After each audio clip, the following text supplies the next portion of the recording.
ওসমান হাদি ভাই ওসমান হাদি ওনার পরিপূরক আসলে এই পৃথিবী বাংলাদেশে অনেকে বলবে যে আমরা সবাই ওসমান হাদি, কিন্তু আসলে কখনো ওসমান হাদি ভাইয়ের মতো দ্বিতীয় ওসমান হাদি ভাই এ বাংলাদেশ খুঁজে পাবে না। ওনার শূন্যতা আসলে কেউই পূরণ করতে পারবে না, কেউ কারো পরিপূরক না।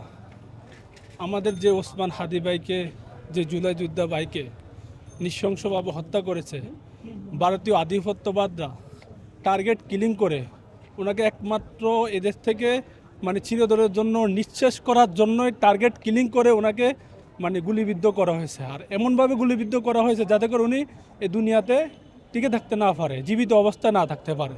এই জন্য ভারতীয় আধিপত্যবাদ অনেক দীর্ঘদিন যাবৎ চক একে টার্গেট কিলিং করে ওনাকে গুলিবিদ্ধ করে হত্যা করা হয়েছে।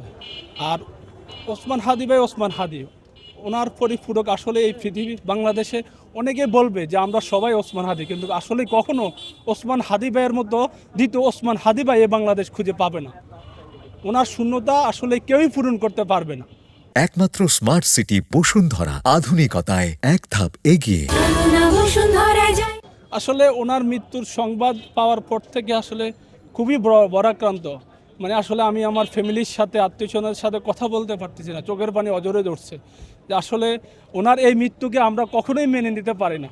উনি এই দেশের একজন সম্পদ। উনি এই দেশটাকে এমনভাবে ভালোবাসছেন যে সমস্ত আগ্রাসনের বিরুদ্ধে, সমস্ত আধিপত্যর বিরুদ্ধে উনি একেবারে বলিষ্ঠ কণ্ঠস্বর ছিলেন।